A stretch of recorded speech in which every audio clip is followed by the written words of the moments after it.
Good morning. It's Saturday, April the 4th. This is Morning Message.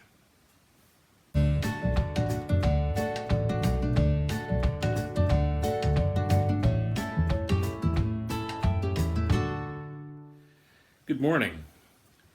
When I was 15 years old, I had a girlfriend, and her mother died. She had been ill, and her death wasn't a tremendous surprise. But in those days, this was before cell phones and stuff like that. I didn't find out about the death until I got home from school that day. And I was met at the door by my mother. And she had in her hand a cherry cheesecake. And she said, Anne's mother died. We're going to take a cherry cheesecake up to her. Well, I was 15 years old. Last place in the world I wanted to be was at a home where there had just been a death. I didn't know how to handle that. But my mom has a way of making a suggestion that really doesn't give you many options. She didn't say, would you like to go? She said, we're going. And I'm thankful that she did. A cherry cheesecake might seem like an odd kind of thing to do at a time like that, but it was my girlfriend's favorite dessert that my mother made, so it seemed entirely appropriate. Mom drove me up to the house. I said, I don't know what to say. She said, you don't have to say anything, just give them the cherry cheesecake. So I went up to the front door, knocked on the door. I don't even remember who came to the door. Whoever it was, I handed them a cherry cheesecake, and that was that. A few weeks later, I happened to be visiting with them, and they were talking about the funeral and the reception and all those sorts of things. And they talked a little bit about the family did. They talked a little bit about some of the really odd things that people did, and some of the really unhelpful things that people said and did. And there's kind of a litany of things. And I don't think they said it for my benefit because I was sitting there. And then they talked about how much they enjoyed and how meaningful it was that they got some of Mom's cherry cheesecake. It was one of those things that was really helpful. It's the little things that we do at difficult times that make a difference in the lives of others.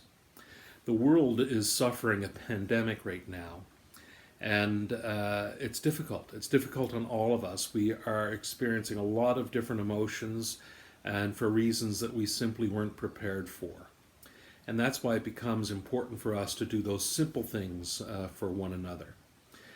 Dropping cherry cheesecakes off at one another's homes may not be the solution right now, but reaching out to one another, checking in on a neighbor by phone or FaceTime or whatever is a good thing. But it's also important to reach out. That if you're feeling anxiety or stress because of this, it's okay to reach out to others. Here at St. Paul's Church, we've extended that courtesy to the members of our parish, sharing the phone numbers and email addresses of the parish clergy. So I encourage you to do that for sure if you feel as though you need to talk or just want to talk. And it doesn't have to be because you're feeling a lot of pressure. It could be one of those things you do to help you deal with that anxiety when it does arise. So I encourage everyone to reach out to their neighbors, to check in on them, but also to reach out if you need checking in on. It's really important to find ways as we do this together, dealing with some very difficult and extraordinary circumstances that we're living through. Staying home is great advice, but it's also something very difficult for some of us to do. So please reach out to one another. Tomorrow, we will broadcast or Facebook an event, our morning prayer service for Palm Sunday. And during Holy Week, we will have daily prayers available. So it may or may not be something like what we've been doing. It might be a little bit more like a Holy Week series of services. Haven't really decided, and I probably won't really know until I start doing them what they're going to look like. But we'll have something kind of like a daily prayer service every day through the week next week. My hope is that we'll live broadcast a celebration of the Lord's Passion on Friday, and then again a live service, a live stream from the church on Easter morning as well. My intention was at the beginning of this, or one of the ideas that was floated around, that whatever Sunday it is that we're able to get back, that we call that Palm Sunday, and then we go through the week as if it's Holy Week, having a Good Friday service and then an Easter service the next week. But this seems like it's going to go on for a little bit longer than I thought at that time. So in all likelihood, we'll just celebrate Easter, whatever Sunday that is that we're allowed to be back, and have a grand and wonderful celebration that day.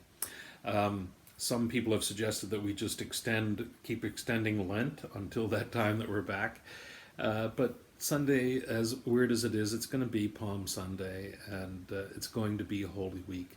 And let's recognize that as it does. And I encourage you that if you're interested to click on those morning prayer, daily prayer services that we'll be doing during Holy Week, and on Good Friday, and on Palm Sunday tomorrow, and Easter Sunday next week. And during that time, I hope and pray that you continue to feel God's blessing. Amen.